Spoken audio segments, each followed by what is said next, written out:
I remember the day my daughter laughed at my funeral, long before it ever happened. It sounds strange, doesn't it? A mother speaking of her own funeral, as if she had already lived it, as if she had already watched from somewhere unseen while people gathered, whispered, judged, and tried to make sense of something they could never truly understand. But a mother knows her child in ways the world never will. And deep in my bones, I always knew that when I was gone, my story would not end in tears alone. There would be laughter. Not the kind that comes from joy. Not the kind that dances lightly through the air and makes hearts feel warm. No, this would be the kind of laughter that makes people uncomfortable, the kind that echoes too loudly in a silent place, the kind that forces people to look at each other and wonder if something has gone terribly wrong. My daughter, Emily, was not always like that. There was a time when she clung to me as though I were her entire world. I can still feel the softness of her tiny fingers curling around mine, the way she would rest her head against my chest and listen to my heartbeat as if it were the only sound that could ever make her feel safe. Back then, she laughed too, but it was different. Pure, innocent, the laughter of a child who had not yet learned how cruel the world could be. I was only 22 when she was born. Too young, people said, too unprepared. They whispered it behind my back and sometimes even to my face, as if I didn't already know how difficult it would be. But I didn't care. The moment I held her in my arms, wrapped in that thin hospital blanket, her tiny face scrunched and red from crying, I knew that whatever life threw at me, I would endure it for her. Her father left before she even took her first steps. He said he wasn't ready, said he needed freedom, said he couldn't be tied down to a life he never asked for. I remember standing in the doorway as he packed his things, watching him avoid my eyes, watching him pretend that leaving us behind was something temporary. It never was. After that, it was just the two of us. I worked long hours, sometimes 2 jobs at once, just to keep a roof over our heads. There were nights when I came home so exhausted that my body ached with every step, but the moment Emily ran toward me, her arms open wide, her voice calling out "Mommy," as if it were the happiest word in the world, all of it felt worth it. I made promises to her. Promises that I would always be there, that I would protect her, that she would never feel alone the way I had felt when her father walked out that door. I meant every single one of them. But life has a way of testing promises. As Emily grew older, I began to notice small changes. At first, they were easy to ignore. A little distance here, a little silence there. The way she would sometimes look at me as if she were trying to understand something she couldn't quite grasp. "Are we poor?" she asked me once when she was about 8 years old. The question caught me off guard. I was standing in the kitchen, trying to stretch what little groceries we had into a meal that would last a few days. I turned to look at her, saw the seriousness in her eyes, and felt something tighten in my chest. "Why would you ask that?" I said gently. She shrugged, but I could tell it mattered to her. "Some kids at school said we are. They said my clothes are old, and that we don't have what other families have." I walked over to her, knelt down so I could look her in the eyes, and brushed a strand of hair away from her face. "We may not have everything," I told her, "but we have what we need, and more importantly, we have each other." She nodded, but it wasn't the kind of nod that comes from understanding. It was the kind that comes from accepting an answer without fully believing it. That was the first crack. Over the years, those cracks began to spread. Middle school was harder, high school even more so. Emily became quieter, more withdrawn at home, though I would sometimes hear from others that she laughed a lot with her friends, that she was fun to be around, that she had a sharp sense of humor that could make an entire room burst into laughter. I didn't see that side of her anymore. At home, she was distant. "Did you eat?" I would ask. "I'm not hungry." "How was school?" "Fine." The conversations became shorter, thinner, until they were barely conversations at all. I told myself it was just a phase, that all teenagers pull away from their parents, that she would come back to me eventually. But deep down, I felt it, that slow, quiet drifting apart, like 2 pieces of wood floating on water, once close enough to touch, now moving in different directions without even realizing it. One night, I found her crying. She didn't hear me come in. She was sitting on her bed, her face buried in her hands, her shoulders shaking with silent sobs. For a moment, I just stood there, watching her, feeling that familiar ache in my chest, the ache of wanting to fix everything and not knowing how. "Emily," I said softly. She looked up quickly, wiping her tears as if she didn't want me to see them. "I'm fine," she said too quickly. "You don't have to pretend with me." I said I'm fine. There was something sharp in her voice, something defensive, and it stopped me in my tracks. I took a step closer anyway. "Talk to me," I said, "please." She laughed then. But it wasn't the laughter I remembered from when she was little. It wasn't warm or light or full of joy. It was hollow. "You wouldn't understand," she said. Those words stayed with me long after that night. You wouldn't understand. I had spent my entire life trying to understand her, trying to give her everything I never had, trying to be both mother and father, protector and provider. And yet, somehow, I had become someone she believed could never truly see her. I started to wonder where I had gone wrong. Was it the long hours at work? The nights I came home too tired to sit and talk? The times I had to say no when she asked for things I simply couldn't afford? Or was it something deeper, something I couldn't see, couldn't reach, no matter how hard I tried? As the years passed, that distance turned into something colder. Resentment. I could feel it in the way she spoke to me, in the way she avoided being at home, in the way her eyes would harden whenever I tried to get close. "You don't get it," she would say. "Then help me understand." But she never did. Instead, she built walls. And I kept knocking on them, hoping one day she would let me in. I didn't know then that those walls would one day become so strong, so unbreakable, that even my death wouldn't tear them down. And I certainly didn't know that the day people gathered to mourn me, my daughter would stand among them and laugh. The first time I realized that my daughter was truly slipping away from me was not during an argument, nor during one of her cold silences. It was during a moment that should have meant everything. Her 16th birthday. I had been planning it for weeks. Not anything extravagant. We never had the kind of money for that, but something thoughtful. Something that would make her feel seen, loved, celebrated. I picked up extra shifts at the diner, ignoring the ache in my back and the swelling in my feet, just so I could save enough to buy her something special. A dress she had once paused to look at in a store window. She hadn't said she wanted it. Emily rarely asked for anything anymore. But I noticed the way her eyes lingered on it, the way her reflection seemed to soften for just a second before she turned away like she didn't deserve to want it. So I went back the next day and bought it. I wrapped it carefully in silver paper, smoothing every corner, tying a ribbon that looked far prettier than anything else in our small apartment. I even baked a cake myself, though I knew it wouldn't taste like the ones from the bakery she used to love as a child. Still, I tried.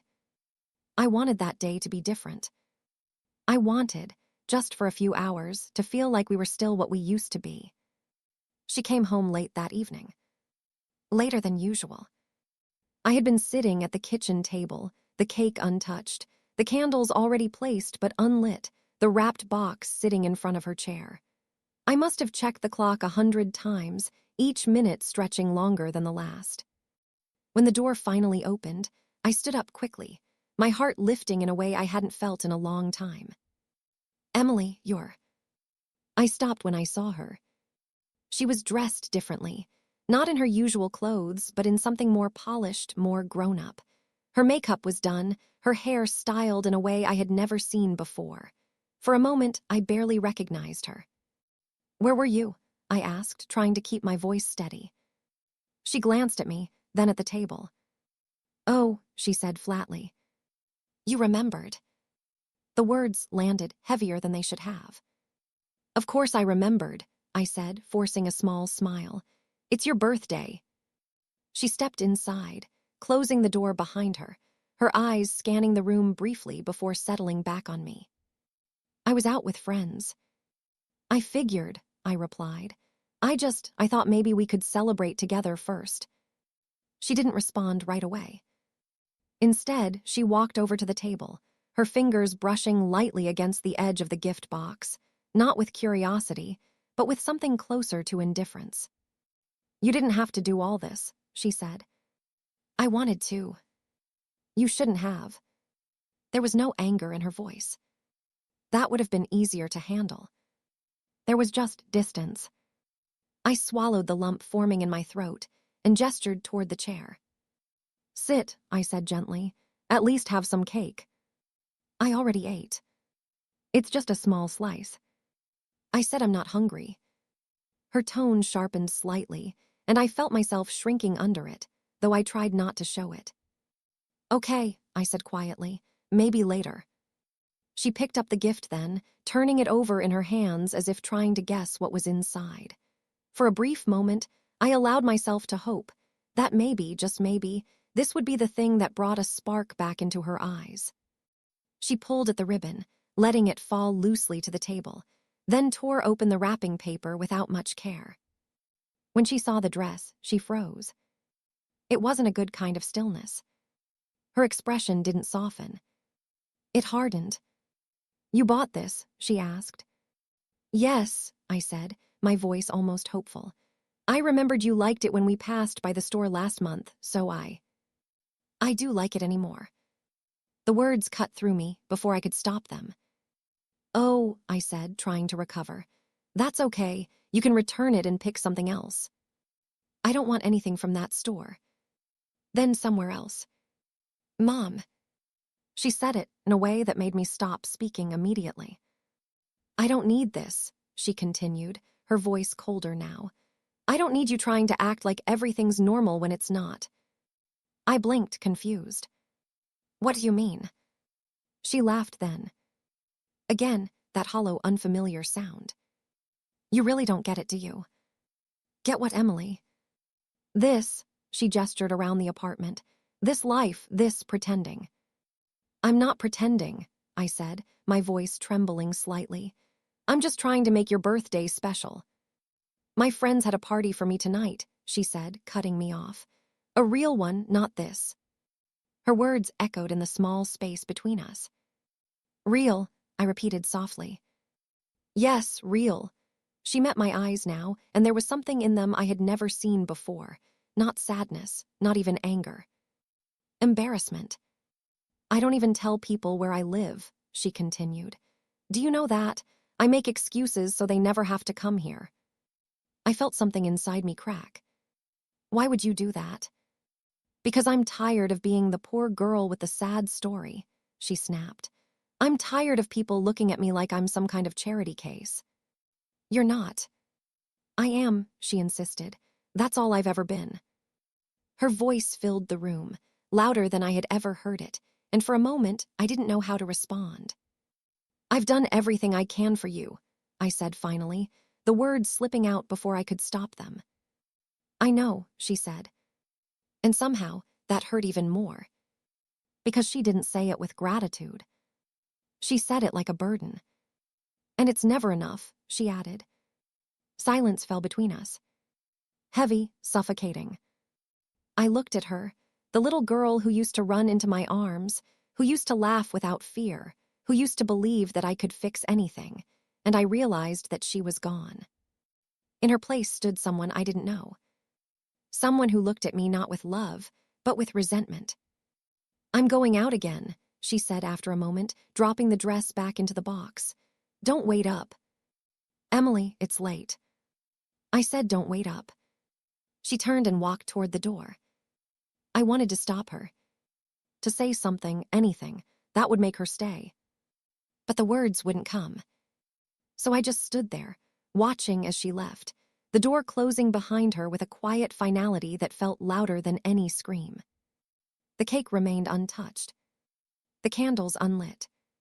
And the dress, carefully chosen, lovingly wrapped, sat abandoned on the table, a silent reminder of everything I had tried to give her, and everything she had refused to accept. That night, I didn't sleep. I sat in the dark, replaying every moment, every word, every look in her eyes, trying to understand how we had gotten here. Trying to find the point where things had started to fall apart. But the truth was, there was no single moment. No single mistake. Just years of small cracks, slowly widening, until the distance between us became something neither of us knew how to cross. And somewhere deep inside, a quiet, terrifying thought began to take shape. What if I was losing her for good? What if, one day, she would look at me not as her mother, but as a stranger?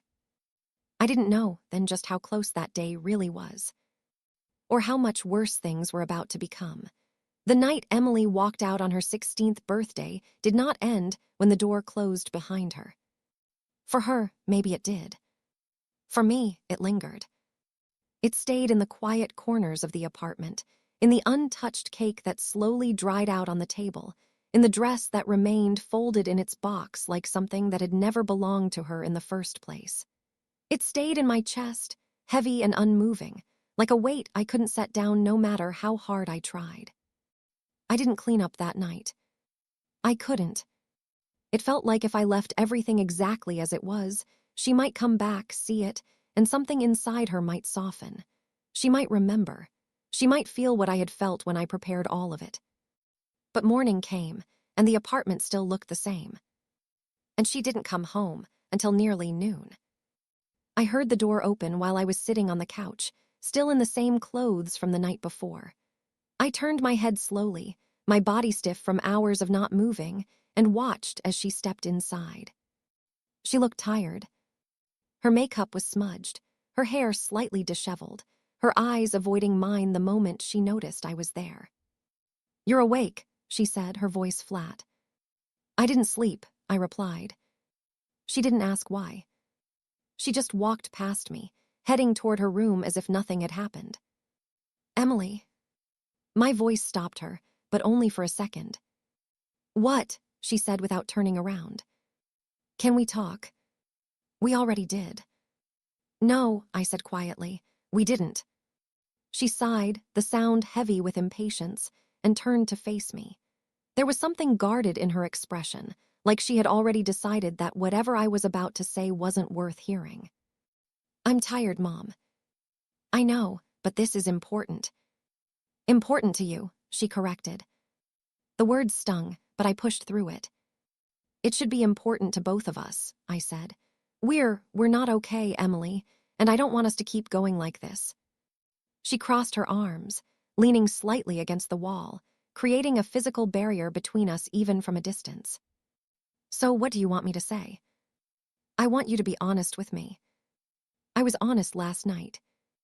"No," I said, shaking my head. "You were angry, that's not the same thing." Her jaw tightened. "Maybe I'm always angry," she replied. "Then tell me why." "I already did." "Not really," I said gently.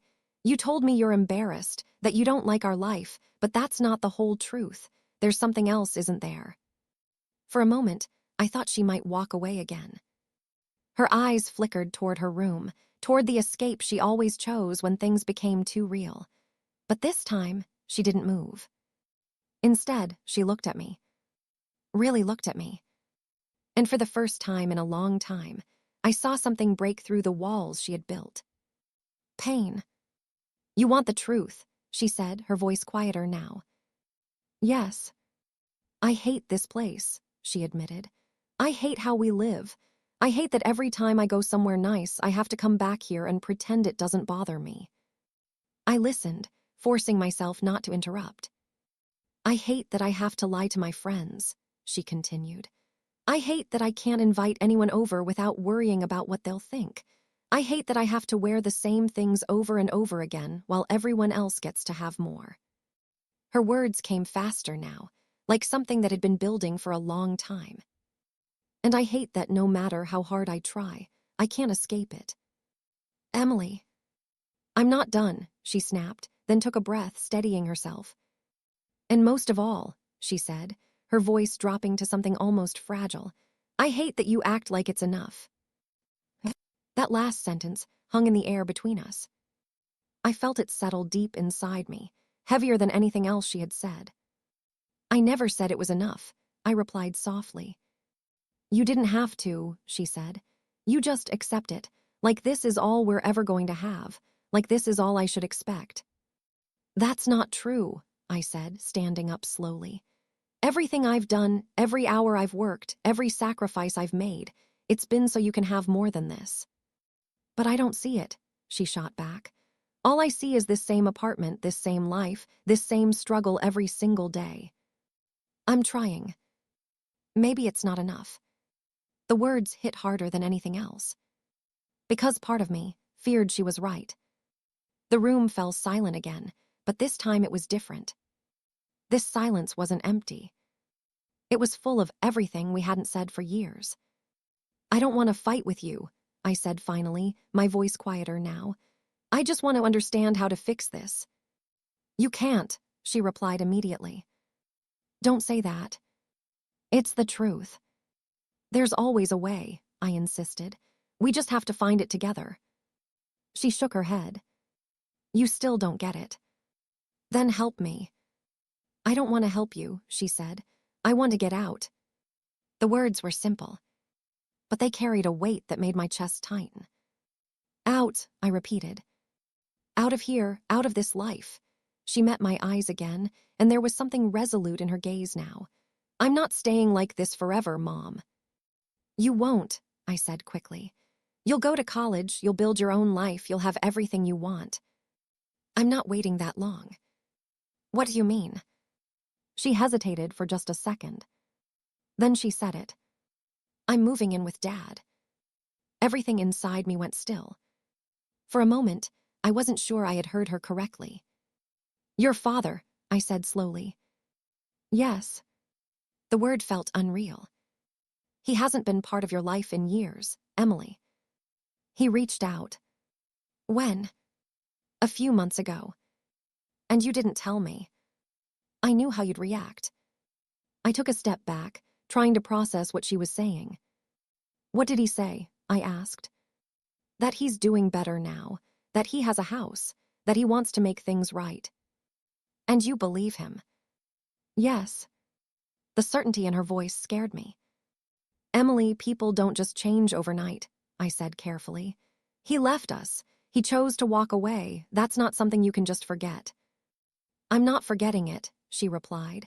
I'm choosing something different. Different doesn't always mean better. It does for me. I shook my head, my heart racing now. You don't even know him anymore. I know enough. Enough to leave your home, to leave me. Her expression faltered for a split second, but then it hardened again. I'm not a child anymore, Mom. You're 16. That's old enough to know what I want. And what about what I want? I asked, the question slipping out before I could stop it. She looked at me, and for a moment I thought I saw guilt. But it disappeared just as quickly. This isn't about you, she said. It felt like something inside me broke then. Not loudly. Not all at once. But in a quiet, irreversible way. When? I asked, my voice barely above a whisper. I'm leaving this weekend. The words echoed in my mind. This weekend. So soon. Too soon. You've already decided, I said. Yes. And nothing I say will change your mind. She hesitated. Then she shook her head. No. I closed my eyes for a moment, trying to steady myself, trying to find something, anything, that would make her stay. But there was nothing. Because she had already left. Not physically, but in every way that mattered. Okay, I said finally, though it felt like the hardest word I had ever spoken. She blinked, surprised. That's it, she asked. What else can I do? I replied. I can't force you to stay. She didn't answer. And I didn't ask her to. Because I knew, in that moment, that forcing her would only push her further away. And maybe, just maybe, letting her go was the only way she might one day find her way back. But as I stood there, watching her disappear into her room, I couldn't shake the feeling that this wasn't just a temporary distance. This was something deeper. Something final. I didn't know then that this decision, hers to leave, mine to let her, would shape everything that came after. That it would set us on a path neither of us could turn back from. And that one day, when I was no longer there to speak, no longer there to explain, no longer there to defend myself, it would all come back. In the worst possible way. The days leading up to Emily's departure passed in a strange, suspended silence. We moved around each other like strangers sharing the same space, careful not to touch, careful not to say too much, as if any small interaction might trigger something neither of us was ready to face. It wasn't anger anymore, not in the way it had been before. It was something quieter, something heavier. Final. She began packing almost immediately. At first, it was subtle. A few items missing from her room, clothes disappearing from the closet, shoes no longer lined up near the door. But by the second day, it was impossible to ignore. Her suitcase lay open on the bed, half filled, as if she were slowly erasing her presence from the apartment piece by piece. I stood in her doorway more times than I could count, watching her fold her things with a kind of determination that both impressed and terrified me.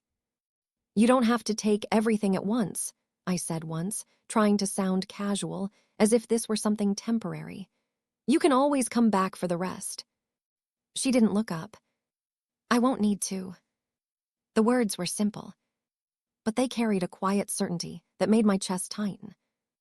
I wanted to argue, to tell her that she was wrong, that she would come back, that this wasn't as permanent as she thought. But something inside me stopped those words before they could leave my mouth. Because I could see it in her. She had already made her decision. And she wasn't looking back. That night, I found myself sitting in the living room long after she had gone to bed, staring at the walls that had once felt too small, too worn, too ordinary, and now felt unbearably empty. I tried to remember when it had started to feel this way. When our home had stopped being a place of comfort and become something she wanted to escape from. Had it always been like this, and I just hadn't noticed? Or had it changed slowly, so gradually that I hadn't realized what was happening until it was too late? I thought about her father. A man who had walked away without hesitation, without looking back, without considering what his absence would do to us. And now, somehow, he had become the answer. The solution. The escape. It didn't make sense to me. But then again, so much of this didn't. The night before she was supposed to leave, I knocked on her door. There was a pause before she answered. "Yeah. Can I come in?" Another pause. Then, "Fine." I pushed the door open slowly, stepping into a room that already felt unfamiliar. The walls were the same, the furniture unchanged, but something about it felt hollow. Like it no longer belonged to her. She was sitting on the edge of the bed, her phone in her hand, her suitcase now fully packed and zipped closed beside her. "You're all set," I said, trying to keep my voice steady. "Yeah." I stood there for a moment, unsure of how to begin. There were so many things I wanted to say. So many things I needed her to understand. But the words felt too big, too heavy, too late. "I was thinking," I started slowly, "maybe tomorrow morning, before you go, we could have breakfast together." She glanced up at me briefly, then back at her phone. "I'll probably be in a rush." "It won't take long." I said I'll be in a rush. Her tone wasn't harsh. It was just dismissive. And somehow, that hurt more. "Okay," I said quietly. Silence filled the room again.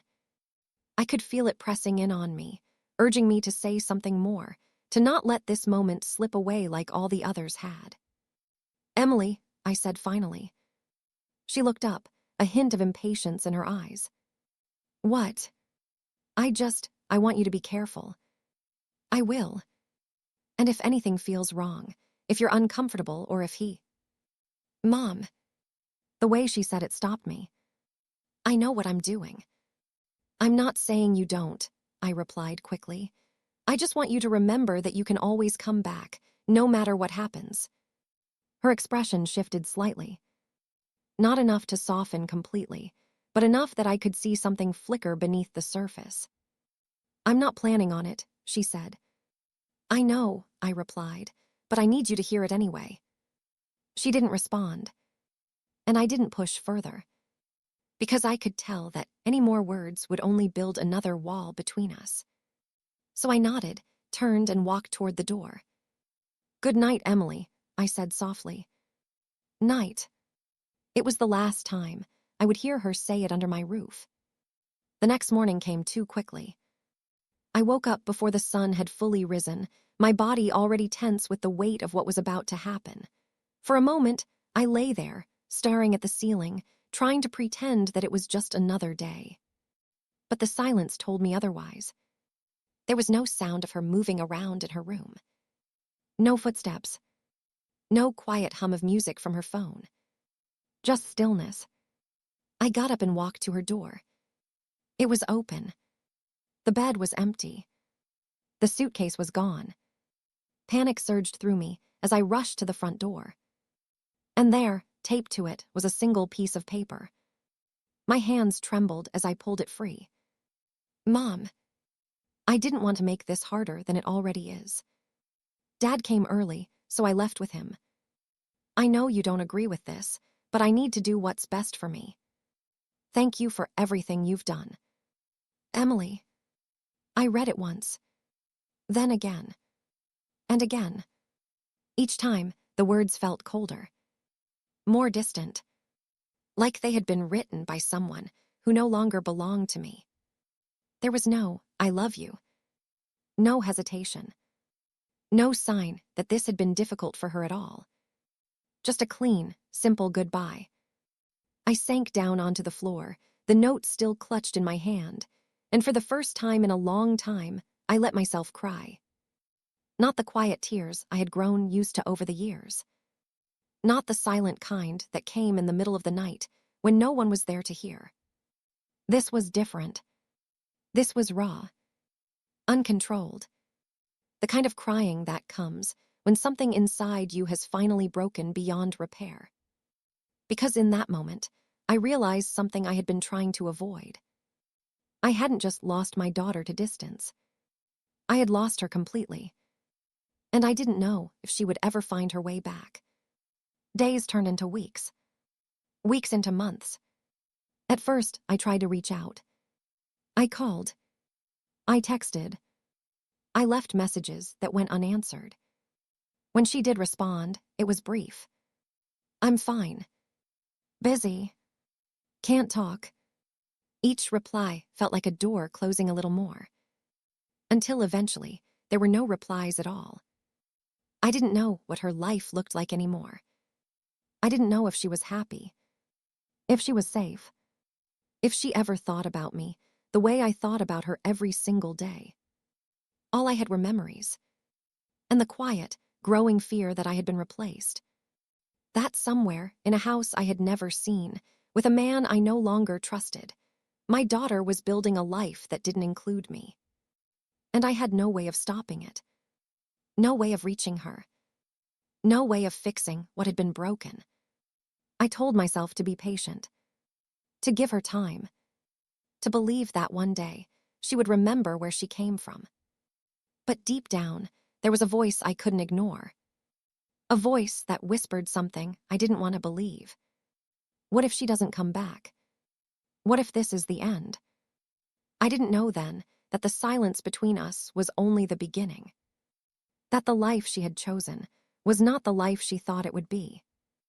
And that one day, the truth she had been running from would come crashing down in a way neither of us could have imagined. A truth so heavy that when it finally surfaced, it would leave everyone speechless. Even her. The first time I saw Emily after she left, I almost didn't recognize her. It had been nearly 6 months. 6 months of silence that stretched longer than any time I had ever known. 6 months of waking up every morning with the same quiet ache in my chest, wondering where she was, what she was doing, whether she ever thought of me at all. At first, I tried to keep track. I knew the city her father lived in. I knew the general area. I even found his address once, written in an old document I had tucked away years ago, back when I thought I might still need it. I drove past it once. Just once. I didn't stop. I couldn't. I remember gripping the steering wheel so tightly that my knuckles turned white, my heart pounding as I slowed down just enough to glance at the house. It was bigger than I expected. Clean, well-kept, the kind of place that looked like it belonged to someone who had everything under control. For a moment, I understood. I understood why Emily had chosen it, why she had believed it would be better. I sat there longer than I should have, staring at a place that had become more of a home to her than the one I had spent years trying to build. And then I drove away. Because I didn't know what I would say if I knocked on that door. I didn't know who would answer. And I wasn't sure I could handle either possibility. After that, I stopped trying to see her.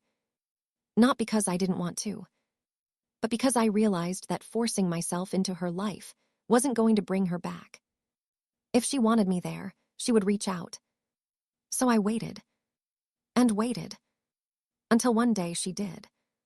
It wasn't a call. It wasn't even a proper message. Just 3 words that appeared on my phone late one evening, when I had almost convinced myself that I would never hear from her again. Can we meet? I stared at the screen for a long time. My heart raced, my mind flooded with questions, fears, hopes I had tried so hard to bury. I typed a response. Deleted it. Typed again. Deleted that too. Finally, I managed something simple. Of course. Her reply came quickly. Tomorrow, 4 p.m., Maple Street Cafe. I didn't recognize the place. But that didn't matter. I would have gone anywhere. The next day, I arrived early. Too early. I chose a table by the window, my eyes drifting to the door every few seconds, my hands wrapped tightly around a cup of coffee I hadn't touched. I tried to prepare myself. Tried to imagine what she would look like, what she would say, how she would act. But nothing could have prepared me for the moment she walked in. She looked different. Not just older. Changed. Her clothes were more expensive than anything she had ever worn before. Her hair was styled perfectly, her posture more confident, her movements more deliberate. From the outside, she looked like everything she had ever wanted to be. But her eyes told a different story. They were tired. Not the kind of tired that comes from a long day or a sleepless night. The kind that comes from something deeper. Something heavier. She spotted me almost immediately. For a second, she hesitated. And in that hesitation, I saw it. Uncertainty. Then she walked over, her expression smoothing into something neutral, something controlled. Hi, she said. Hi, I replied, standing up quickly, unsure if I should hug her, unsure if she would even allow it. I didn't. Neither did she. We sat down. A small table. Too small for the distance between us. You look good, I said, the words feeling inadequate. Thanks. Silence followed. Awkward. Unfamiliar. So, I tried again, how have you been? Fine. The same answer. The same distance. I nodded, glancing down at my coffee before looking back at her. I've missed you. She didn't respond. Instead, she picked up the menu, scanning it as if it were more important than the conversation we were supposed to be having. I already ordered, I added quickly. You can get whatever you want. I'm not staying long, she said, setting the menu down. Something in my chest tightened. Oh. Another silence. Heavier this time. I just needed to talk to you about something, she continued. Anything, I said immediately. You can tell me anything. She looked at me then. Really looked at me. And for a moment, I saw something break through that controlled exterior. Fear. It was subtle. But it was there. What is it? I asked, my voice softer now. She hesitated. Her fingers tapping lightly against the table, her eyes darting briefly toward the window before returning to me. "It's not what I expected," she said finally. "What is?" "Living with him." I felt my body tense. "What do you mean?" She let out a small breath, as if trying to steady herself. "He's not the way I thought he would be." "How is he?" I asked carefully. She hesitated again. And this time, the silence stretched longer. "He's strict," she said, "more than I expected." "Strict how?" "He has rules, a lot of them." "What kind of rules?" "About where I go, who I see, what time I come home." I frowned slightly. That doesn't sound so unusual. "It's not just that," she said quickly. "It's everything. Everything." "He watches me," she admitted, her voice dropping slightly. "All the time. He wants to know where I am, who I'm with, what I'm doing. If I don't answer his calls right away, he gets angry." A cold feeling settled in my stomach. "Angry how?" She didn't answer immediately. Instead, she looked away. And that was enough. "Emily," I said, leaning forward slightly, "has he hurt you?" Her head snapped back toward me. "No," she said quickly. "No, it's not like that." But something in her voice told me she wasn't being entirely honest. "Then what is it like?" I pressed gently. "It's just not what I thought," she repeated. "He's not the person I imagined." I took a slow breath, choosing my next words carefully. "Sometimes people seem different from a distance," I said. "It's easier to believe in who we want them to be." She gave a small, humorless laugh. "Yeah, I figured that out." "I'm sorry," I said softly. "For what?" "That you had to learn it this way." She shrugged slightly, but I could see the tension in her shoulders. "It's fine." "No," I said, "it's not." She didn't argue. Instead, she fell silent again, her gaze drifting to the table. For a moment, I wasn't sure what to say. There were so many things I wanted to ask. So many things I needed to understand. But I could sense that pushing too hard would only make her retreat again. "So why did you want to meet?" I asked gently. She hesitated. And then, slowly, she reached into her bag and pulled something out. A small envelope. She placed it on the table between us. My heart skipped. "What's this?" I asked. "Just open it," she said. I picked it up, my fingers trembling slightly as I slid it open and pulled out the paper inside. At first, I didn't understand what I was looking at. Numbers. Figures. Documents. And then it clicked. Bills. Large ones. Too large. I looked up at her, confusion and concern mixing together. "Emily, what is this?" She swallowed. "It's his. Your father." She nodded. "He's in debt," she said quietly. "A lot of it." The words settled heavily between us. "And he told me something," she continued, her voice trembling now. "Something I don't know how to process." "What did he say?" I asked, my chest tightening. She looked at me, her eyes no longer guarded, no longer distant. Now they were filled with something raw. Something desperate. "He said the reason he wanted me to come live with him." She paused. And in that pause, I felt a wave of dread wash over me. Wasn't just because he missed me. My heart began to pound. "Then why?" I asked.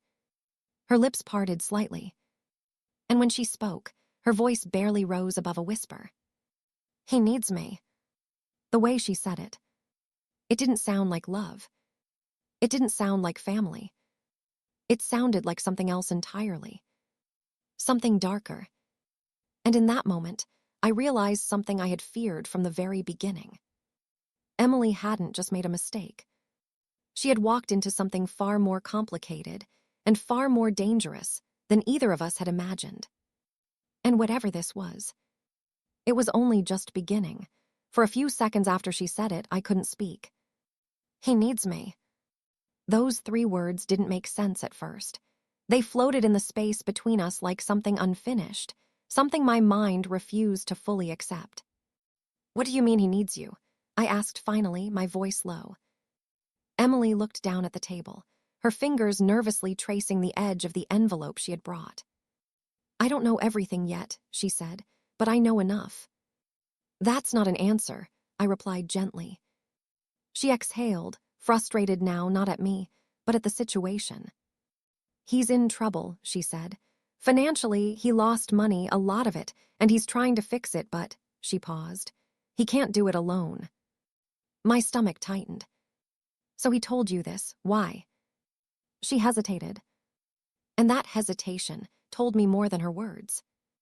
"He said I could help," she admitted quietly. I felt something cold settle in my chest. "Help how?" She didn't answer right away. Instead, she looked around the cafe, as if making sure no one was listening. Then she leaned forward slightly. "He said I could be useful." The words hit me harder than I expected. "Useful," I repeated. She nodded once. "He didn't explain everything at first, just said I had opportunities now, connections, access." My mind raced. Access to what? To whom? "Emily," I said carefully, "this doesn't sound right." "I know," she replied quickly. "That's why I wanted to see you." Something in me shifted. A small flicker of hope. "Then come back," I said immediately. "If something feels wrong, you don't have to stay there. You can leave." She shook her head. "It's not that simple." "It always is," I said softly. "You just take a step, you come home." She let out a short, strained laugh. "Home," she repeated. The way she said it made my chest ache. "You know what I mean," I said. "With me, where you're safe." A silence fell between us again. This one heavier than before. "I can't just leave," she said finally. "Why not?" "Because he'll know." I frowned. "Know what?" "That I'm not cooperating anymore." My pulse quickened. "Cooperating with what, Emily?" She hesitated again. Longer this time. And when she finally spoke, her voice was almost barely there. "I think he's involved in something illegal." The words landed like a shock. For a moment, I thought I had misheard her. "Illegal," I repeated. She nodded. "I've seen things. People coming and going at strange hours. Conversations I wasn't supposed to hear. Phone calls he shuts down the moment I enter the room." My mind struggled to process it. Her father had always been irresponsible, yes. Careless, even. But this was different. "Are you sure?" I asked. "No," she admitted. "That's the worst part. I'm not sure of anything." I reached across the table slightly.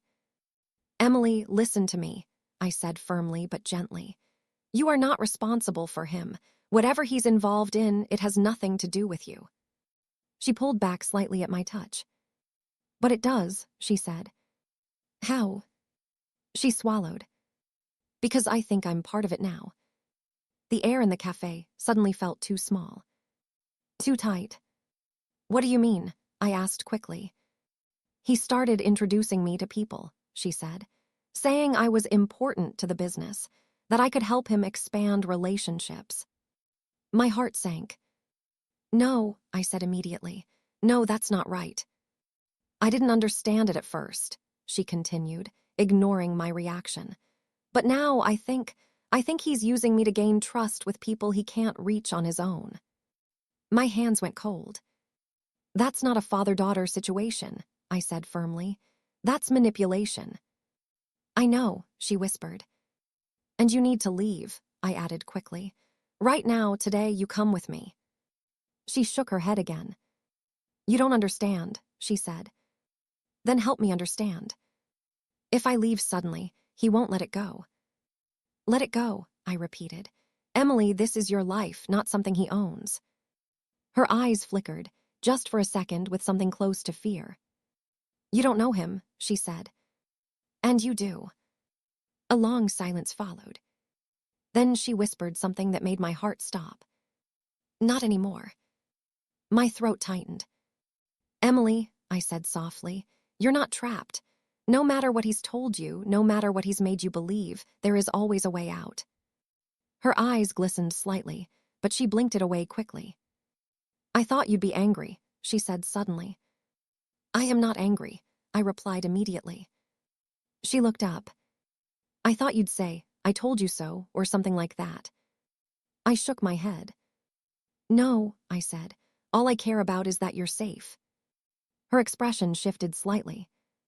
Conflicted. Almost guilty. I don't know what to do, she admitted. That was the first honest thing she had said in a long time. And it broke something in me. Because beneath all the distance, all the walls, all the pain between us, she was still my daughter. Still lost. Still searching. I do, I said quietly. She looked at me. Come back home, I said. Just for now, just until we figure this out together. She hesitated. Long. Painful. Then she shook her head. I can't. My heart dropped. Emily. I came here to tell you so you'd know, she interrupted. So you'd understand why things are complicated. They're not complicated, I said softly. They're dangerous. She didn't respond. Instead, she looked away again. And in that moment, I realized something terrifying. She wasn't just afraid of her father. She was afraid of what leaving him would trigger. I don't want you involved in this, she said suddenly. I am already involved, I replied. No, she said firmly, you're not. I frowned. What do you mean? She hesitated. And then quietly. He knows about you. The words froze me. Knows about me, I repeated. She nodded. He asked questions about you, about where you live, about your routine. A chill ran through me. Why? I asked. I don't know, she said quickly, but I didn't like the way he asked. My mind started connecting pieces I didn't want to connect. This is getting out of hand, I said under my breath. That's why I came, she said, to warn you. I looked at her, my heart pounding. Warn me about what? She swallowed. I think he's planning something. The cafe noise faded around us. Everything narrowed down to her voice. And I think, she hesitated again, her eyes meeting mine with something I had never seen before. He doesn't want me to leave because of him. A pause. Then she finished. He wants me there because of you. My blood ran cold.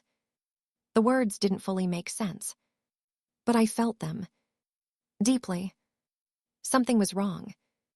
Something far worse than I had imagined. And as I sat there staring at my daughter, who had come to me for safety, but was already halfway trapped in something she couldn't name, I realized this wasn't just a broken family anymore. It was becoming something else entirely. Something I didn't yet have a name for. But I knew one thing for certain. The truth was no longer buried. It was moving toward us. And when it finally arrived, nothing would ever be the same again. For a moment after Emily said those words, I couldn't even breathe properly. He wants me there because of you. It didn't sound real. It sounded like something out of a nightmare that hadn't fully formed yet. I stared at her, searching her face for some sign that she was mistaken, that she had misunderstood, that this was just fear twisting her thoughts into something bigger than it really was. But she wasn't confused. She was afraid. And that fear was real. Emily, I said slowly, what exactly did he say about me? She looked down again, rubbing her hands together as if trying to calm herself. He didn't say your name directly at first, she said, but he asked questions, a lot of them. What kind of questions? About your job, your routine, when you leave the house, when you come back, who you talk to. My stomach tightened. That's strange, I admitted. It got worse, she continued quietly. He started asking about whether you still contact anyone from his past, whether you still have documents, papers, things from when you were together. My mind flickered back to old memories I had buried long ago. I don't have anything like that, I said automatically. I told him that, she replied, but he didn't seem convinced. A cold weight settled in my chest. Emily, I said carefully, do you think he's trying to use you to get something from me? She hesitated, and that hesitation was enough. I don't know, she admitted, but I think I'm being watched. The words made my skin go cold. Watched, I repeated. She nodded. He doesn't let me go anywhere alone anymore. If I go out, someone is always with me. If I'm on my phone too long, he asks who I'm talking to. It's like I don't have space to think. My hands clenched under the table. This isn't normal, I said firmly. I know. And you stayed there? I asked, my voice rising slightly before I caught myself. I didn't have a choice, she said quickly. Not at first. That's not true, I said. There is always a choice. She shook her head again, frustration and fear mixing in her expression. You don't understand how it started, she said. It wasn't like this from the beginning. It was small things, help with money, a place to stay, then introductions, meetings. He made it sound like I was helping him rebuild something. My chest tightened. And now? I asked. She looked at me. Now I think I'm part of something I can't just step out of.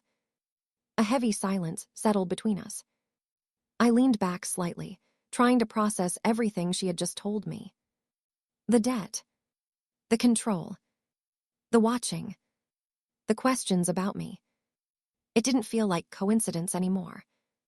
It felt like a pattern. And patterns meant intent. We need to report this, I said finally. Her eyes widened slightly.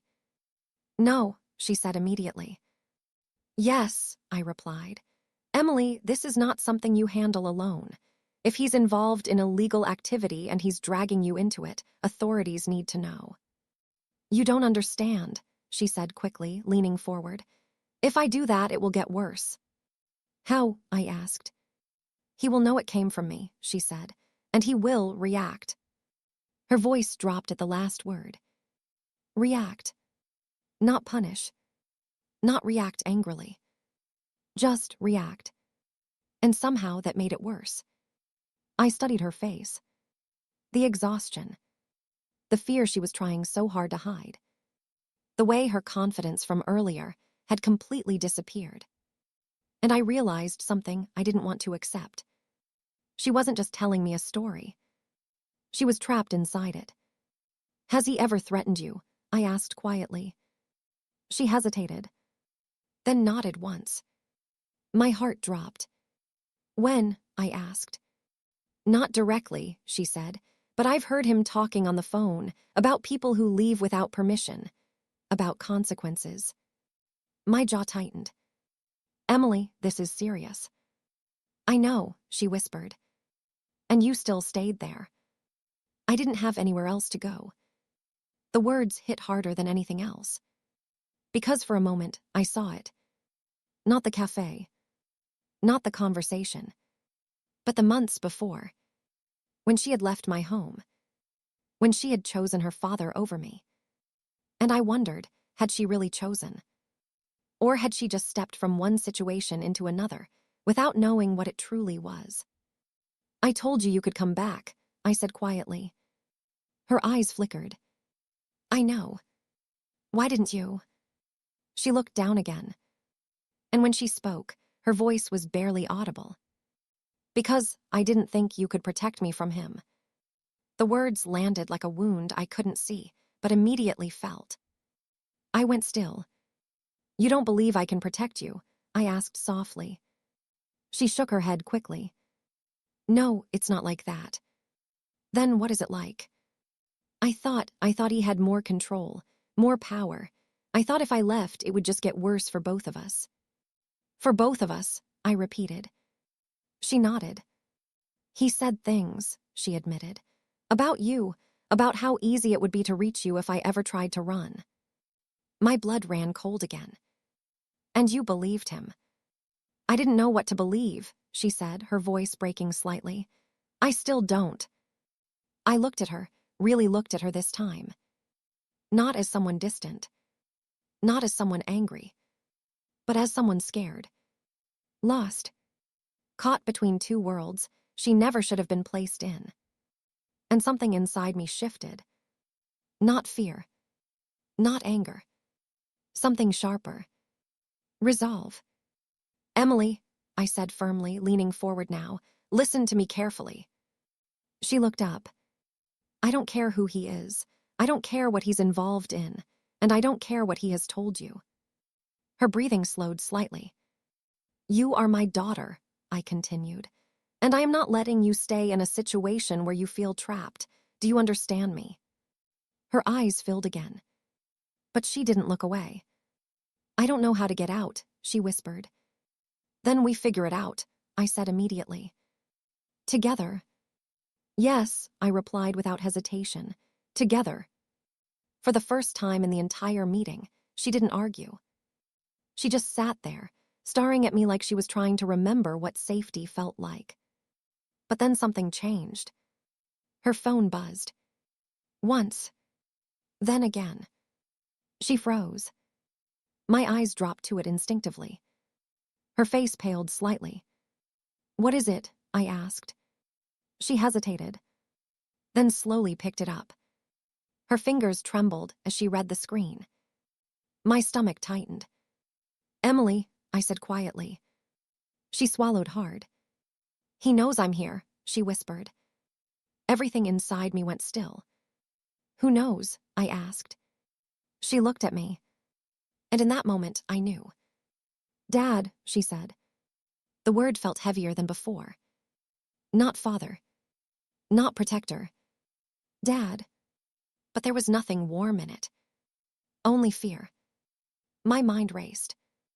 How, I asked quickly, how does he know? I don't know, she said, panic creeping into her voice now. I didn't tell anyone. Are you sure? I pressed. Yes. Another message came through. Her hand shook more visibly now. What does it say? I asked. She hesitated, then slowly read it out loud. Tell her this ends now. The air around us changed instantly. The cafe noise faded again. Everything narrowed into that one sentence. That one warning. I stood up immediately. We're leaving, I said. Her eyes widened. Now, I repeated. But as I reached for her hand, her phone rang. And on the screen, a name appeared that made my stomach drop completely. Because it wasn't just a father calling his daughter. It was something far more controlled, far more intentional. And in that moment, I realized he hadn't just been watching her. He had been waiting. For both of us, the phone kept ringing. That name on the screen didn't change. It just stayed there, pulsing like a warning neither of us could ignore. Emily didn't move. Neither did I at first. It felt like if either of us acted too quickly, something irreversible would happen. Don't answer it, I said firmly. Her hand tightened around the phone. I can't ignore him, she whispered. Yes, you can, I replied immediately. You don't owe him anything right now. Her breathing was uneven now, shallow, like she was trying to hold herself together. It's not that simple, she said. It is, I insisted. You're here with me, that's all that matters right now. The phone stopped ringing. For a moment, there was silence. Too clean. Too controlled. Then it vibrated again. A message this time. Emily looked at it, and I saw her face change instantly. Fear deepening. What is it? I asked. She hesitated, then slowly turned the screen toward me. Only a few words. You are not safe with her. My blood turned cold. She means you, I said immediately. Emily nodded slightly. He's talking about you, she whispered. I grabbed my bag. We're leaving, I said again, more urgently now. Right now. We stood up quickly, the chair scraping loudly against the floor. But before we could take a step, Emily's phone rang again. This time she flinched. Don't, I said sharply. But she stared at the screen like it was pulling her in. I need to know what he wants, she said. No, I replied firmly. You don't need to know anything, you need distance. She hesitated. Then, against my warning, she answered. Emily, I said immediately, but it was too late. She put the phone to her ear. Hello, she said softly. I watched her face closely. At first, she was silent, listening. Then her expression tightened. No, she said quietly. I told you I'm not. A pause. Her eyes flickered toward me briefly. I'm not with her, she said quickly. My stomach dropped. Emily, I whispered. She ignored me. I just came to talk, she continued into the phone. That's all. Another pause. Her grip on the phone tightened. I understand, she said, but her voice was shaking now. I understand. My heart pounded. What did he say? I asked urgently. She covered the microphone slightly. He says we shouldn't be seen together, she whispered. Of course he does, I said sharply. He's trying to isolate you. She didn't respond. Instead, she listened again. Her face went pale. No, she said suddenly into the phone. No, I'm not going to. Her voice stopped mid-sentence. Something changed in her expression. Something that made my chest tighten. What? I asked quickly. She looked at me. And in that look, I saw hesitation. Conflict. Fear. He wants me to leave, she said quietly. With him, I asked. She nodded slowly. I felt my entire body go rigid. No, I said immediately. Absolutely not. Mom. No, I repeated more firmly. You are not going anywhere with him right now. She turned slightly away from me. I have to talk to him, she said. No, you don't, I insisted. You talk to him through lawyers, through police, not alone, not like this. She shook her head. You don't understand, she whispered. Then she stepped away. Just one step. But it felt like a mile. Emily, I said, trying to keep my voice calm, look at me. She didn't. Instead, she spoke back into the phone. I'm coming, she said. My heart stopped. What did you just say? I asked. She lowered the phone. I need to see what he wants, she said again, but this time it felt different. Heavier. Final. No, I said quickly, stepping toward her. You are not going anywhere alone.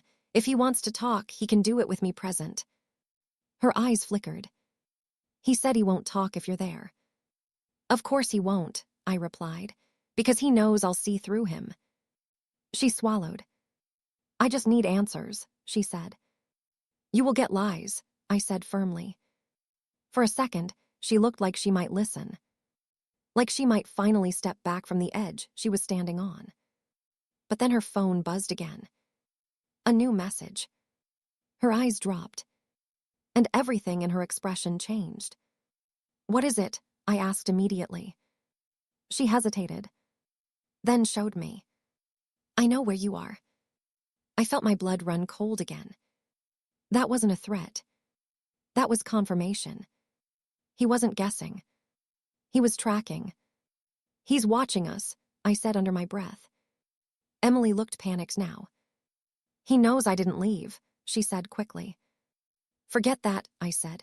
We are leaving now, not walking, not talking, leaving. I grabbed her wrist gently but firmly. She didn't resist. But she didn't fully follow either. As we turned toward the exit, the cafe suddenly felt smaller. Too quiet. Too exposed. Every step felt watched. We reached the door. And then, my phone rang. I froze. Emily looked at me immediately. Don't answer it, she said quickly. But I was already looking at the screen. Unknown number. My stomach tightened. Another ring. Then another. Finally, I answered. Hello, I said cautiously. A pause. Then a voice. Calm. Controlled. Familiar. Don't take her away from me. My entire body went cold. I recognized it instantly. Her father. "Where are you?" I asked sharply. A soft chuckle on the other end. "You already know," he said. Emily stepped closer to me, her eyes wide. "What do you want?" I demanded. Another pause. Then his voice dropped lower. "I want what belongs to me." My grip tightened on the phone. "She is not yours," I said firmly. A short silence. Then, "She became mine the moment she chose me over you." Emily flinched at those words. "Listen carefully," I said, trying to stay steady. "You are not going to manipulate her anymore." A slow breath on the other end. "You think this is manipulation," he said. Then his voice hardened slightly. "This is control damage." My heart pounded. "What does that mean?" I asked. But before he could answer, Emily suddenly grabbed my arm. "Mom," she whispered urgently. I turned to her. Her face was pale. "I think he's here," she said. I looked around instantly. The cafe windows. The street outside. People moving normally. Nothing obvious. But something felt wrong. He wasn't in the cafe. He didn't need to be. Because then I saw it. Across the street. A black car. Engine running. And as I looked at it, the window slowly rolled down. And inside, a shadow moved. Watching. Waiting. And I realized with a chilling certainty. This was no longer a conversation. It was a trap that had already closed around us. For a second, everything felt unreal. The black car across the street, the slow movement inside it, the unmistakable feeling of being watched without needing to guess anymore. Emily followed my gaze. Her breath caught. "That's him," she whispered. My hand tightened instinctively around her arm. "Don't move," I said quietly. The phone in my hand was still connected. I could still hear him, breathing on the other end. "You see me now," his voice came through calmly. I didn't answer. Emily's eyes were fixed on the car, her entire body tense like she might either run or collapse. "What do you want?" I repeated, forcing control into my voice. A pause. Then, "I already told you," he said. "I want my daughter." "She is not your possession," I said sharply. A low, quiet laugh. "She is mine because she chose my world." Emily flinched again at the words. "That's not how people work," I said firmly. "They do when they're placed correctly," he replied. Something about his tone made my stomach turn. Not anger. Not panic. Control. Pure, steady control. "Emily," I whispered, not taking my eyes off the car, "get behind me." She didn't move immediately. "Now," I said more firmly. She finally stepped slightly back, but her eyes stayed locked on the vehicle. "I can fix this," I said quietly into the phone. "No," he replied instantly. "You can't." The calmness in his voice was the most disturbing part. As if he had already decided the outcome. As if we were just acting out something he had already written. "What are you planning?" I asked. Silence. Then, "You taught her to run," he said. "I taught her to understand consequence." My chest tightened. "That's not teaching," I said. "That's control." "Control is survival," he replied simply. Emily grabbed my sleeve. "Mom," she whispered, panic rising now. "We need to go." I nodded slightly. But before we could move, the car door opened. Slowly. Deliberately. And a man stepped out. Not rushing. Not angry. Just certain. He stood across the street. Adjusting his jacket like this was any normal meeting. Like we weren't standing in the middle of something dangerous. Emily's grip tightened on me. I felt her shake slightly. "That's him," she said again. I already knew. He crossed the street calmly. No hesitation.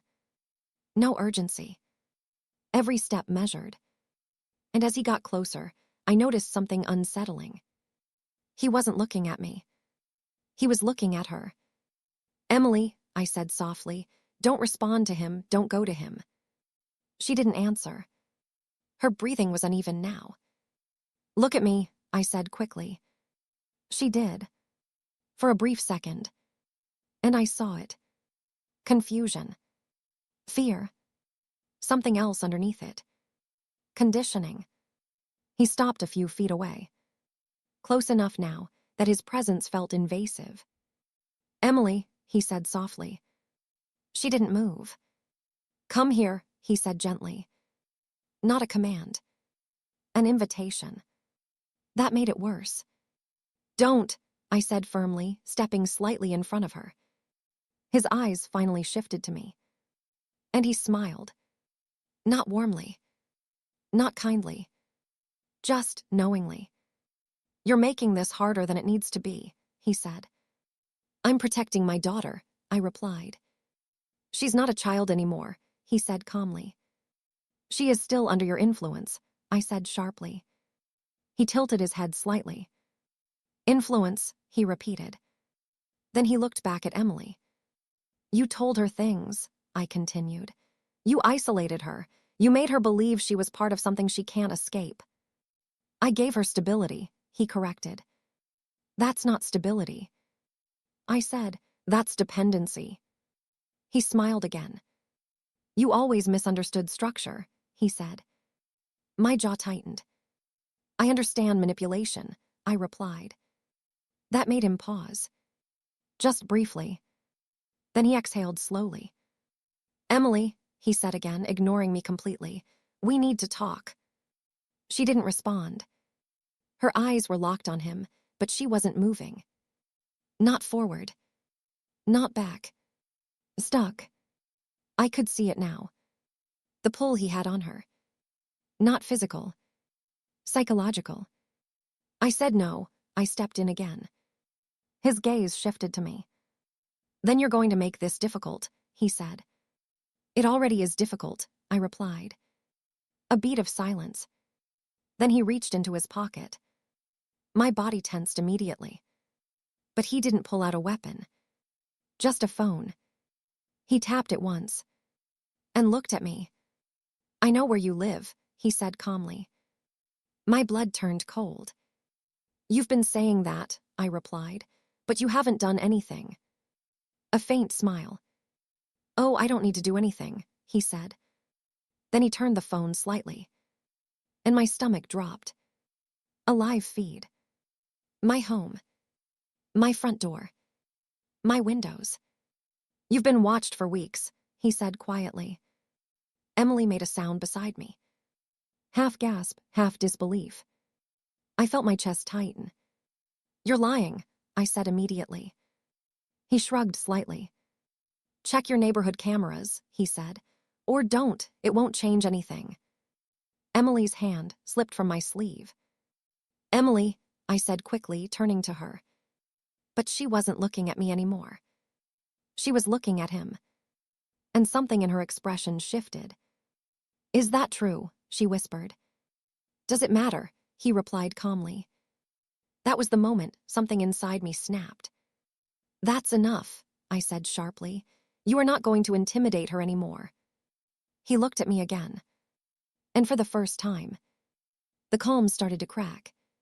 Just slightly. "You don't understand what you're interrupting," he said. "I understand exactly what I'm interrupting," I replied. "A man trying to control a young woman through fear." He stepped closer. Not fast. Not aggressive. Just closer. And lowered his voice. "You think you're saving her," he said. "I am," I replied. He shook his head slightly. "No," he said quietly. "You're removing her from the only system that keeps you safe too." My heart slowed. "What are you talking about?" I asked. He looked at me. Then at Emily. And said something that made the air feel like it disappeared. "You were never the target." A long silence followed. Emily looked between us. Confused. Terrified. And for the first time, uncertain about everything she thought she knew. And I realized then, whatever this was, it was far bigger than just a father and a daughter. And we were standing right in the middle of it. The words hung in the air like something poisonous. You were never the target. For a moment, I actually thought I had misheard him. Emily looked between us, her face pale, searching for meaning in something that refused to make sense. What are you talking about? I asked slowly. He didn't answer immediately. Instead, he studied me, calm, patient, almost disappointed, like I was missing something obvious. You've been reacting like this is personal, he said finally.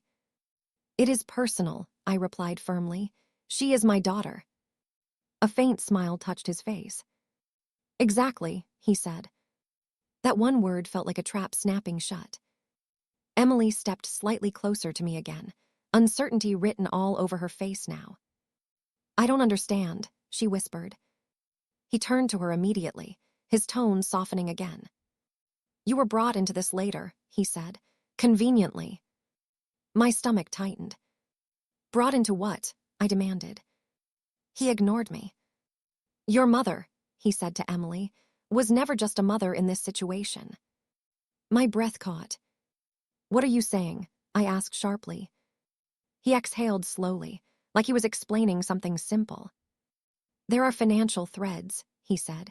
Old agreements, documents, transactions that were never fully resolved.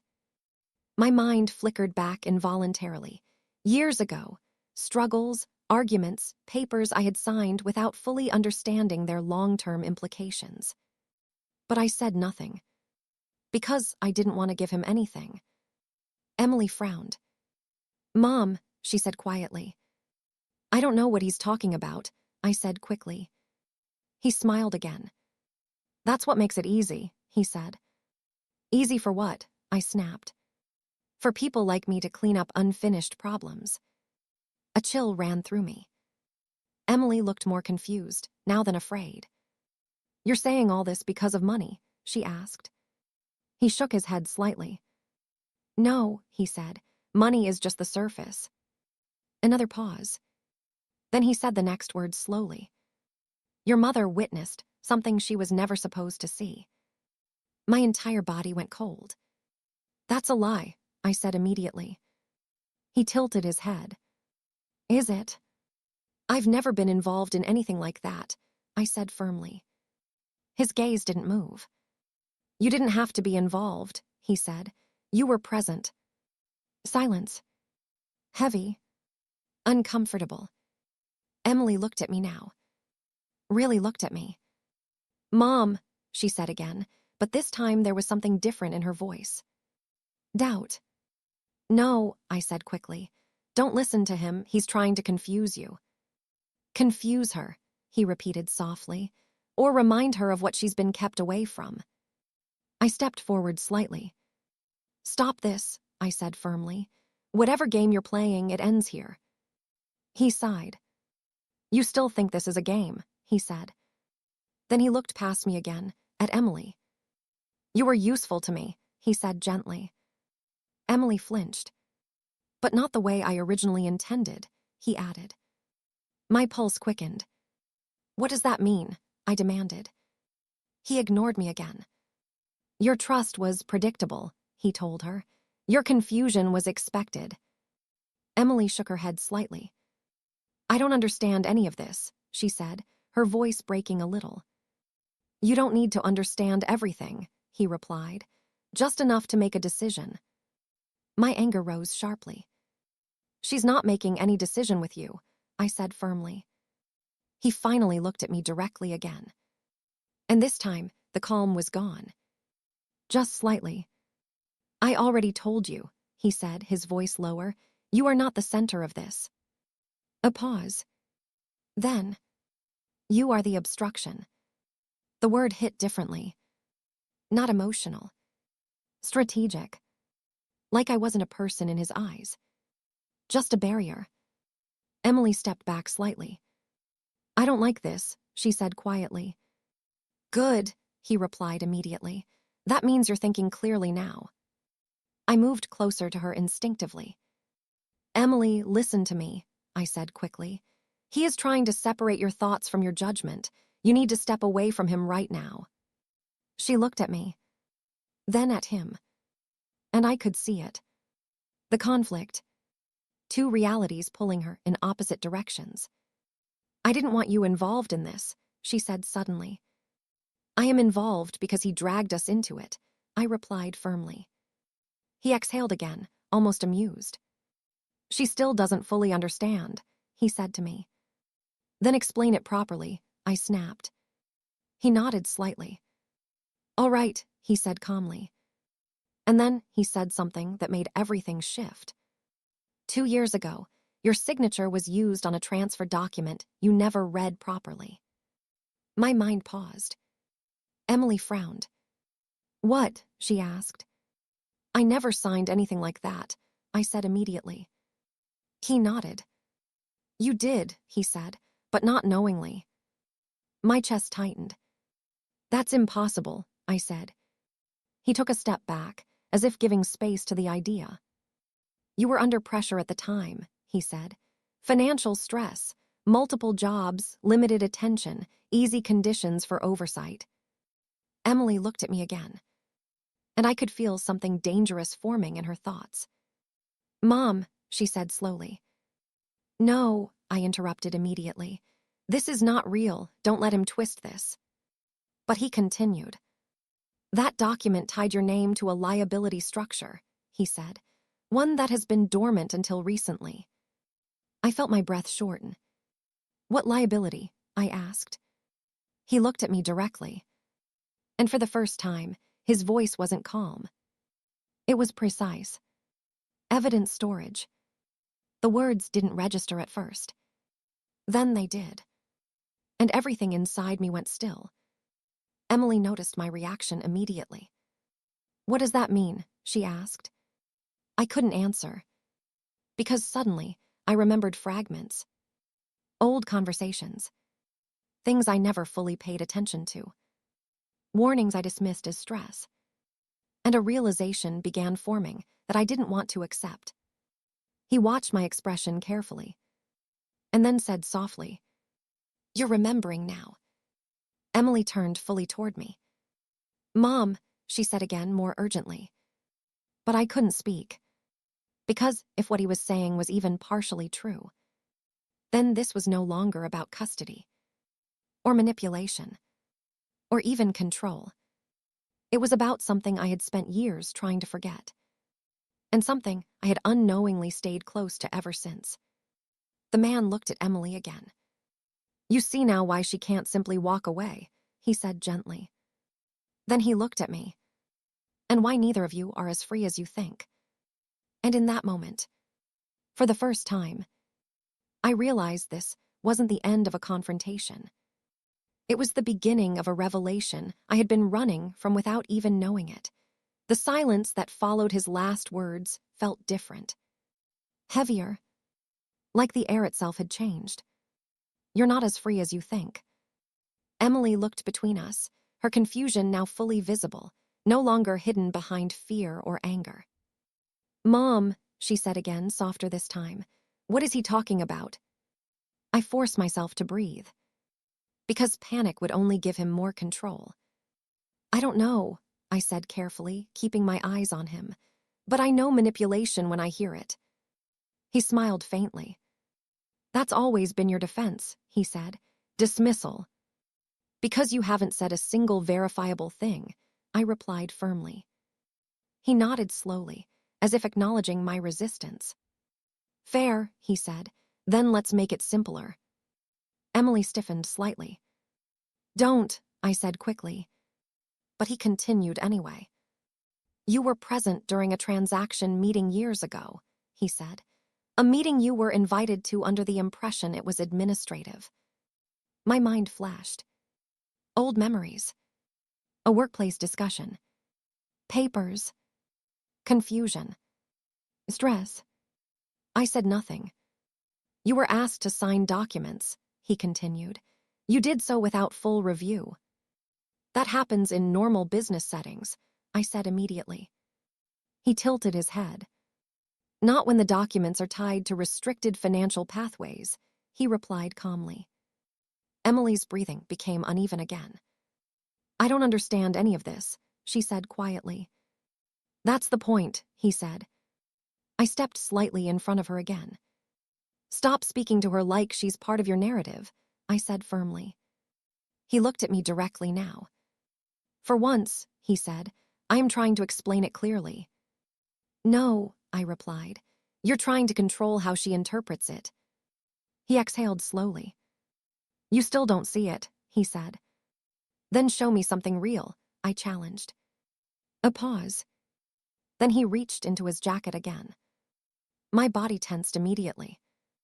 But this time, he didn't pull out a phone. He pulled out a folded document and held it up.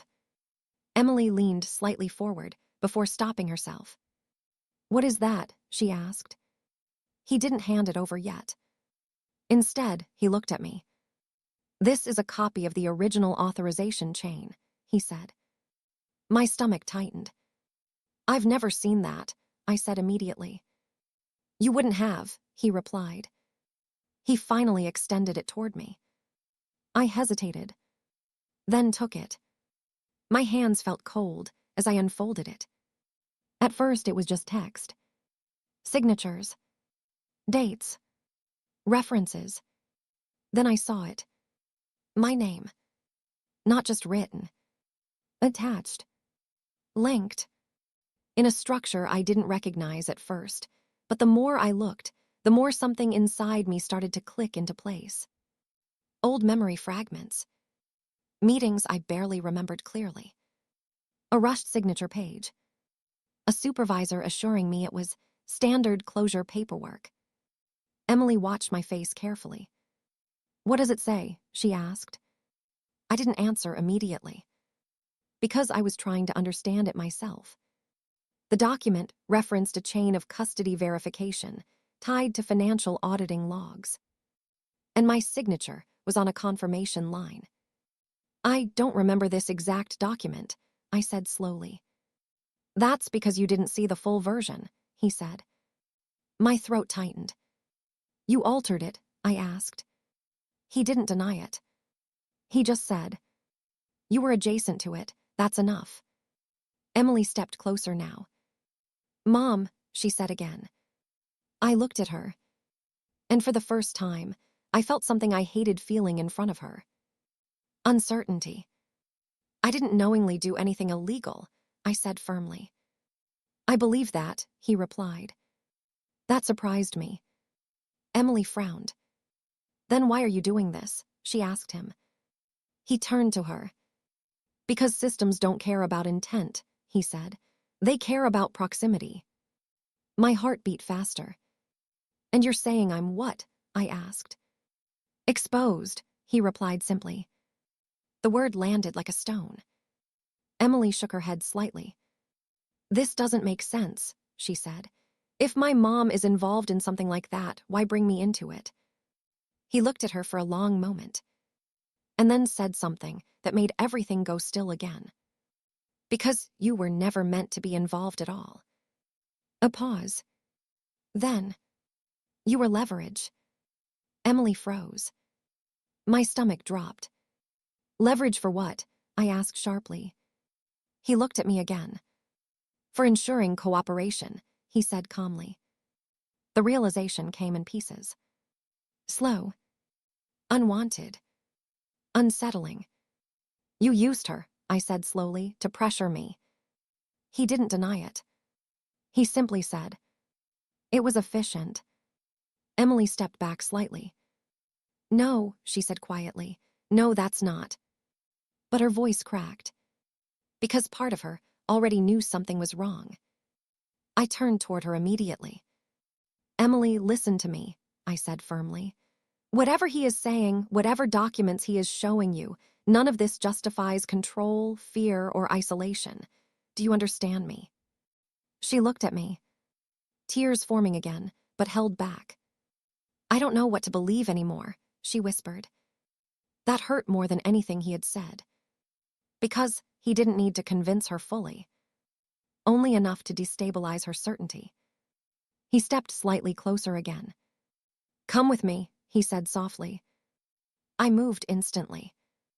"No," I said firmly. He ignored me. "Everything becomes clearer if you're not standing between conflicting narratives," he told her. "Stop speaking to her like she's a tool," I snapped. He finally looked at me again. And the calm cracked further. "You think I created this situation," he said. "I think you're escalating it," I replied. He smiled faintly again, but it wasn't relaxed anymore. "It was already in motion before I found her," he said. Emily flinched. My heart tightened. "What does that mean?" I demanded. He looked at her, and then back at me. "It means," he said slowly, "that this story didn't begin with me." A long silence followed. Emily looked completely overwhelmed now. I need air," she whispered. She took a step back, then another, and I reached for her instinctively. "Emily, don't go with him," I said quickly. "Just stay with me, we leave together." But she hesitated, not moving toward him, not moving toward me. Caught. And in that moment, the man finally said something quieter. Not a threat, not manipulation, just a statement. "If she leaves now," he said, "you won't get answers." Then he looked at me. "You've spent years avoiding them." Emily froze. My chest tightened. Because he was right about one thing. I didn't have answers. Only fragments. And fear. And a past I never fully understood. Emily looked at me. Then at him. And I could see it. The moment she was about to choose something. Not him. Not me. But truth. And I realized. Whatever she chose next. It would change everything. Emily stood between us like she didn't belong to either side anymore. Her breathing was uneven. Her hands trembled slightly at her sides. And her eyes, those eyes I used to know so well, were searching for something solid in a reality that had suddenly cracked open. "I can't do this," she whispered. Neither of us spoke immediately. Even he didn't. Because something had shifted. The control he carried so easily earlier wasn't working the same way anymore. Emily took a step back. Then another. "I just wanted answers," she said, more to herself than to either of us. "You're getting them," he replied calmly. I stepped forward slightly. "Emily," I said softly, "listen to me. You don't have to solve this right now. You just need to come somewhere safe with me." She looked at me. And for the first time in a long time, I saw her clearly again. Not the anger. Not the distance. Just the child underneath everything. Confused. Overwhelmed. "Safe," she repeated quietly. "Yes," I said firmly, "with me." A pause. Her eyes flicked between us. And then she said something that made my chest tighten. "I don't know what safe means anymore." Silence. Heavy. Unforgiving. He spoke again, softly. "That's what happens when truth is fragmented over time," he said. "You lose reference points." I turned sharply toward him. "Stop poisoning her mind," I said firmly. But he didn't look at me. He was watching her. Patient. Waiting. Not forcing. Just letting her arrive at her own conclusion. That was what made it dangerous. Emily swallowed hard. "If what you're saying is true," she said slowly, looking at him, "then my whole life was part of something I didn't understand." "That's correct," he said simply. "And if what she is saying is true," she added, turning toward me, "then I've been manipulated." I stepped closer. "No," I said immediately. "You've been misled, confused, pressured, but not alone, not ever alone." Her eyes filled slightly. "I don't know which version is real," she whispered. That sentence hurt more than anything before it, because it meant both of us had failed her in different ways. He finally spoke again. "You don't need to choose a version," he said. You just need to observe patterns. I clenched my jaw. Don't listen to him like he's a teacher, I said firmly. He is not neutral. Emily didn't respond. Instead, she closed her eyes briefly, like she was trying to shut out everything. When she opened them again, something had changed. Not clarity, not certainty, but decision forming under pressure. I can't go with either of you right now, she said quietly.